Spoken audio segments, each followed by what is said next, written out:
আসসালামু আলাইকুম রহমতুল্লাহি ওবরকাতুহ। সম্মানিত দর্শক, আবার রাজপথ গরম হওয়ার আলামত লক্ষ্য করা যাচ্ছে। বিএনপি এবং তার সহযোগী যারা রয়েছেন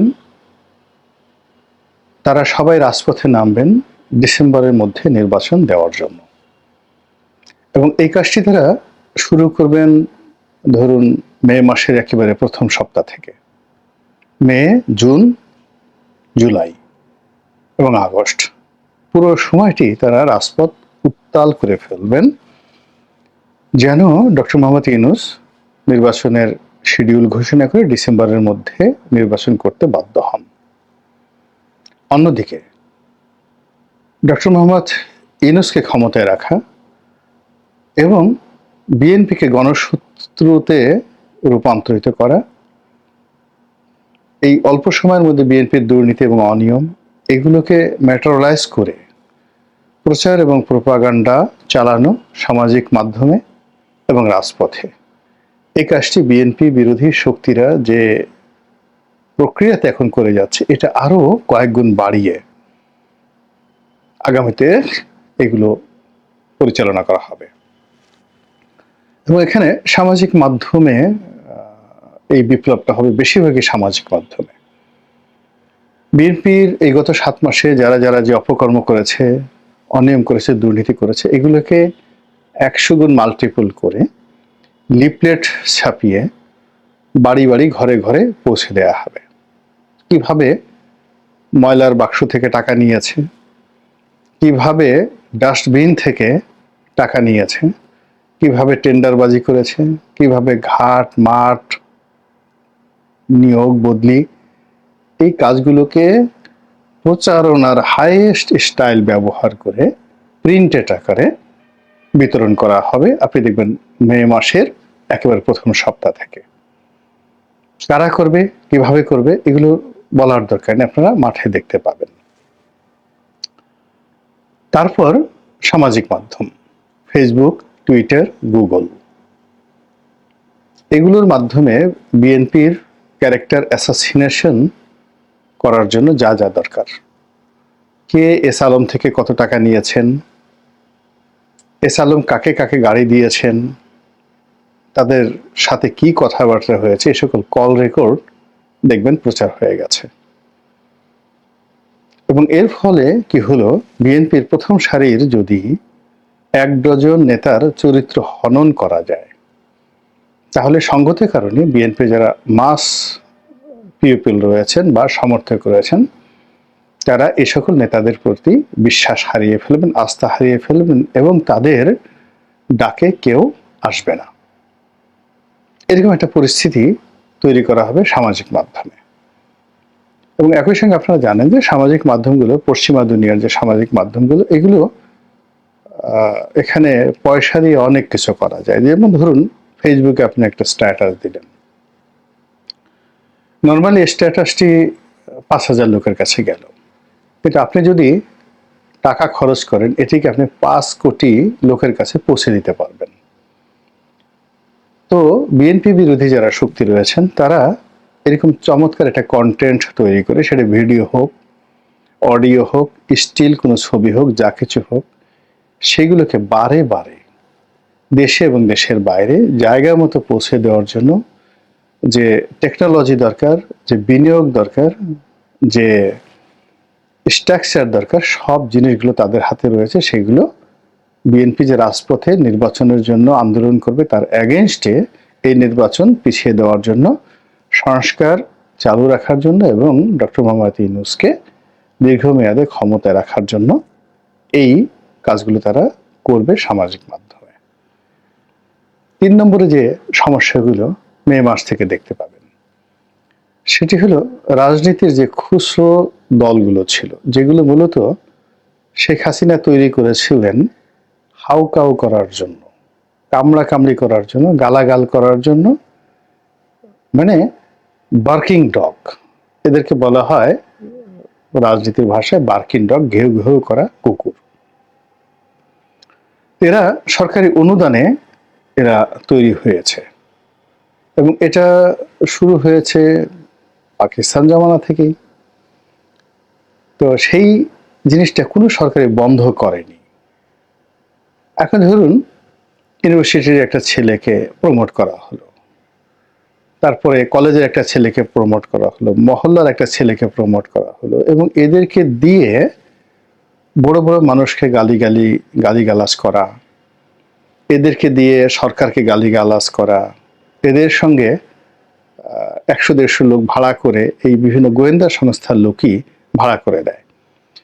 যেমন দেখা গেল যে একজন এরকম ডিজিএফ এর দালাল, তো ডিজিএফ এর দালাল তিনি টাকা নিয়ে প্রেস ক্লাবের সামনে বক্তব্য দেবেন। এখন তার সামনে 100 বা 200 লোক ভাড়া করা লোক, এই ভাড়া করা লোকগুলো সেই গোয়েন্দা সংস্থাগুলো জোগাড় করে দেয়, এবং তারা যাই বলে ঠিক ঠিক ঠিক। আবার এদের এই সকল প্রচার এবং প্রোপাগান্ডা বা কথাবার্তা এগুলো সামাজিক মাধ্যম এবং গণমাধ্যমে আসার ব্যবস্থা গোয়েন্দা সংস্থাগুলো করে দেয়। তো শেখ হাসিনার জামানাতে এই জিনিসগুলো তিনি করেছিলেন এই কারণে যে বিএনপি, জামাত, বড় বড় রাজনৈতিক দলগুলোকে জেলখানায় ঢুকিয়ে রাজপথে এইরকম বার্কিং ডগ তৈরি করে তারা বোঝানোর চেষ্টা করতেন যে দেশে গণতন্ত্র আছে। যদি তা না থাকতো তাহলে প্রেস ক্লাবের সামনে দাঁড়িয়ে অমুক তমুক শেখ হাসিনার বাপ মা তুলে এইভাবে গালাগালি করে কেন। তো এইরকম যারা বার্কিং ডগ রয়েছে, তো এদের সংখ্যা আছে বাংলাদেশে 20 থেকে 25 জন, the leader of the barking dog group. আর টোটাল 20-25 জনের সঙ্গে সব মিলিয়ে 1000 খানেক লোক আছে। আর এই 1000 খানেক লোক সবই কিন্তু সেই দীর্ঘদিন ধরে তারা একটা সমাবেশে যায়, ঠিক ঠিক বলে 500 টাকা থেকে 1000 টাকা পায়, এবং এরা ধরুন এক দলে সামনে গিয়ে ঠিক ঠিক বলল, আবার আগামীকাল আর এক গ্রুপ গিয়ে সেখানে বক্তব্য দিল, সেখানেও গিয়ে তারা ঠিক ঠিক বলল। অর্থাৎ এই 1000 লোক ঘুরে ফিরে কোথাও 200, কোথাও 300, কোথাও 400, এরা এই 20-25 জন যে বার্কিং ডগ তৈরি করা, দালাল তৈরি করা হয়েছে বিভিন্ন সরকারি সংস্থা কর্তৃক, তাদের মাধ্যমে পুরো রাজনীতির অঙ্গনকে তারা কলুষিত করে ফেলেছে। এখন এই যে বিএনপির আমলে যাদেরকে তৈরি করা হয়েছে, এরশাদের আমলে যাদেরকে গৃহপালিত বিরোধী দল করা হয়েছে, তারপর আওয়ামী লীগ জামানাতে যাদেরকে গৃহপালিত বিরোধী দল করা হয়েছে, আবার একই সঙ্গে রাজপথে বিরোধী দল তৈরি করা হয়েছে। এরকম আপনি ধরুন বিএনপির এগেনস্টে তৎকালীন ডিজিএফআই একজন মানে টাউট প্রকৃতির ছেলেকে আনলো এবং নাম দিল নতুন বিএনপি। এখন সেই নতুন বিএনপি ট্রাকে ভরে মাস্তান নিয়ে তারা এলো পল্টনের বিএনপি অফিস দখল করার জন্য। এখন সেই দালালটি নেই, এই মুহূর্তে নেই, কিন্তু ওই দালালের মতো এরকম অন্তত বললাম যে 20 থেকে 25 জন দালাল রয়েছে। এদের মধ্যে কেউ পাঞ্জাবি পাজামা পরে, এদের মধ্যে কেউ স্যুট কোট পরে, এদের মধ্যে কেউ রিবন চশমা পরে, এদের মধ্যে কেউ বাড়িধারাতে থাকে, এদের মধ্যে কেউ গুলশানে থাকে, এদের মধ্যে অনেকে বস্তিতে থাকে। কিন্তু এদের মূল চরিত্র হলো যে তারা সবসময় দেশি এবং বিদেশি গোয়েন্দা সংস্থার পয়সা নিয়ে কাজকর্ম করে। জুলাই আগস্ট বিপ্লবের পর এইরকম এই যে যারা গোয়েন্দা সংস্থার যে গ্রুপটি, এরা মিশে গেছে 3-4টি গ্রুপের সাথে।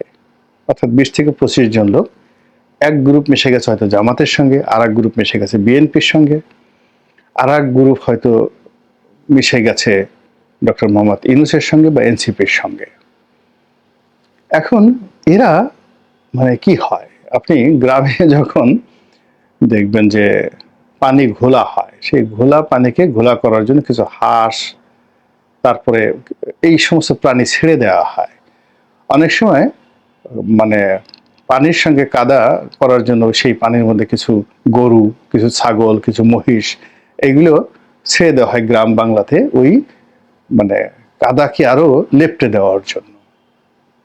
এখন এই যে যারা দীর্ঘদিন ধরে বিভিন্ন গোয়েন্দা সংস্থার দালাল হয়ে, এজেন্ট হয়ে, বার্কিং ডগ হিসেবে রাজনীতির ময়দানকে কলুষিত করেছে, তারা আবার এই সময়টিতে 3-4 ভাগে বিভক্ত হয়ে পুরো রাজনীতির ময়দানটাকে কলুষিত করে ফেলেছে। এবং এরা জামাতের কথা গিয়ে বিএনপির কাছে বলছে, বিএনপির কথা গিয়ে জামাতের কাছে বলছে, বিএনপির কথা গিয়ে ইউনূস সাহেবকে বলছে, ইউনূসের কথা গিয়ে আবার বিএনপিকে বলছে। সব মিলিয়ে একটা কনফিউশন। এরা গাছেরও খাচ্ছে, তলারও খাচ্ছে, এবং এরা এখন চতুর্মুখী ভাবে টাকা পাচ্ছে। অর্থাৎ আগে যেখানে দেখা গেল একটা গোয়েন্দা সংস্থা থেকে এরকম একজন টাউট 1000 টাকা পেত, আর ওই যে টাউটের যে আজম, যিনি প্রধান টাউটে আজম, তিনি হয়তো পেতেন 1 লাখ টাকা মাসে বা 50,000 টাকা মাসে। এটা অবস্থা অনুযায়ী not more than 1 lakh, 1 lakh টাকার বেশি কেউ পেতেন না মাসে। এদেরকে একটা মান্থলি মাসোয়ারা দেওয়া হতো। এবং গণজাগরণ মঞ্চ বলেন, হেফাজত বলেন, এই সকল আন্দোলন দমন করার জন্য, বিভ্রান্ত করার জন্য এরকম অসংখ্য, মানে যাদেরকে মাসে 50,000 থেকে 1 লাখ টাকা দেওয়া হতো, দ্য সুপ্রিয়ার টাউট। এখন এই সকল সুপ্রিয়ার টাউট যারা 50,000, 1 লাখ টাকা পেতেন, তাদের এই যে 20-25 জন লোক যাদের কথা বললাম, এখন তারা অনেকে চাঁদা আদায় করছেন, অনেকে বিএনপির থেকে নিচ্ছেন, অনেকে জামাত থেকে নিচ্ছেন, অনেকে এজেন্সি থেকে নিচ্ছেন, বিদেশি গোয়েন্দা সংস্থা নিয়ে এদের এক একজনের ইনকাম 10 থেকে 12 লাখ টাকা হয়ে গেছে। ফলে আপনি এই টাউটদের চেহারা দেখবেন এক ধরনের গোলাপি গোলাপি আভা চলে আসছে, এবং এরা বাংলাদেশের শীর্ষ নেতাদেরকে এখন ডমিনেট করছে। আশ্চর্য ব্যাপার হলো যে রাস্তার এই সকল মানুষগুলো বড় বড় রাজনৈতিক নেতা থেকে শুরু করে ক্ষমতার কেন্দ্রে যারা রয়েছে তাদেরকে হুকুম দিচ্ছে, তাদেরকে ডমিনেট করছে, এবং গত 7 মাসে। এবং এই যে লোকগুলো আগামী মে এবং জুনে, এদের কারণে রাজনৈতিক দলগুলো, অর্থাৎ এখানে 3টি শক্তি, রাজনৈতিক দল, সামরিক বাহিনী এবং ডক্টর মোহাম্মদ ইউনূস, তাদের মধ্যে সংঘর্ষ অনিবার্য করে ফেলবে। এবং ওই যে মিনহাজ নামক একটা টাউট ধরা পড়েছে, আপনি চিন্তা করেন যে সেই টাউট মানে শেখ হাসিনার সাথে কথা বলছে, সেনাপ্রধানের সাথে কথা বলছে, ধরনের কথাবার্তা চলে আসছে এবং তাকে গ্রেপ্তার করা হয়েছে। আপনি বুঝেন যে সেই মিনহাজ নামক যে টাউটটি, সে অক্সফোর্ডে পড়াশোনা করেছে, ক্যামব্রিজে পড়াশোনা করেছে, তার ওয়াইফ এটা বিসিএস কর্মকর্তা, এরকম প্রচার করে তারপরে শেষে সে বিভিন্ন মানুষকে কিভাবে বিভ্রান্ত করেছে। এখন সে ধরা পড়েছে, কিন্তু বাকি যেই যে যাদের কথা আমি বললাম তাদেরকে আপনারা চিনেন, সবই পরিচিত ফেস। তাদের কোনো আয় নাই, রোজগার নাই, ব্যবসা নাই, বাণিজ্য নাই, পিতামাতার সহায় সম্পত্তি কিছু নেই, কিন্তু তারা রাজার হালে চলছে। এবং জুলাই আগস্ট বিপ্লবের আগে তারা যেভাবে চলছে তার সে 100 গুণ তাদের এখন বর্তমান জৌলুস বেড়ে গেছে। আগামী 2 মাসে এই লোকগুলোর কারণে যে সংঘাত এবং সংঘর্ষ, রাজপথ গরম অনিবার্য হয়ে পড়বে। ইতিমধ্যে এদেরকে পদ দেওয়ার জন্য, পদবি দেওয়ার জন্য, মন্ত্রী বানানোর জন্য, এমপি বানানোর জন্য বড় বড় রাজনৈতিক দলগুলো তাদের প্রতি কমিটমেন্ট দিয়েছে। মানে এইরকম, মানে টাউটের পিছনে যে রাজনীতি, আবার সেই প্রলোভনের পরেও তারা তাদের ইমান ঠিক রাখেনি।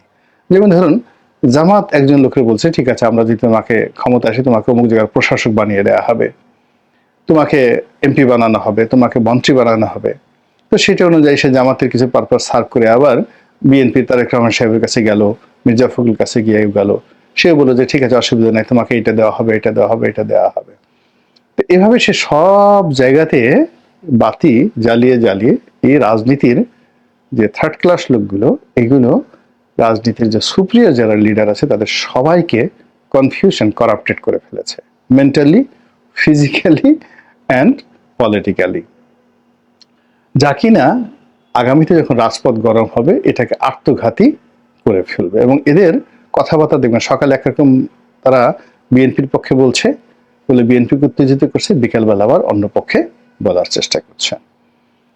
তো এই সকল কর্মকাণ্ডের ফলে রাজনীতির যে সংঘাত, সেই সংঘাতটি অনিবার্য হয়ে পড়েছে। আর জুলাই আগস্ট বিপ্লবের পর যে সম্ভাবনাটা আমাদের কাছে ছিল, এই সম্ভাবনাগুলো ক্রমশ ফিকে হয়ে যাচ্ছে। সামনের যে দিনগুলো, সেই দিনগুলো ভালো যাবে না, স্বাভাবিক অঙ্ক সেটাই বলে। কিন্তু আল্লাহ রাব্বুল আলামিন তো সবকিছুর মালিক। তিনি যে কোনো বিষয়কে উল্টে দিতে পারেন, দিনকে রাত করতে পারেন, রাতকে দিন করতে পারেন। কাজে আমাদের এই দেশটিতে শান্তি প্রতিষ্ঠিত হোক, শান্তি প্রবাহিত হোক, এই প্রার্থনা করছি। আসসালামু আলাইকুম রহমতুল্লাহি ওয়া বারাকাতুহু। আসসালামু আলাইকুম প্রিয় দর্শক, আশা করি পুরো ভিডিওটি দেখেছেন এবং বুঝতে পেরেছেন। কথা বলেন আমাদের সবার পরিচিত প্রিয় মুখ গোলাম মোল্লা রনি, সাবেক সংসদ সদস্য, লেখক এবং জার্নালিস্ট। প্রিয় দর্শক, ভিডিওটি কেমন লাগলো অবশ্যই কমেন্টে জানাবেন। সবাই ভালো থাকবেন, সুস্থ থাকবেন। ভিডিওটি শেষ করছি। আসসালামু আলাইকুম।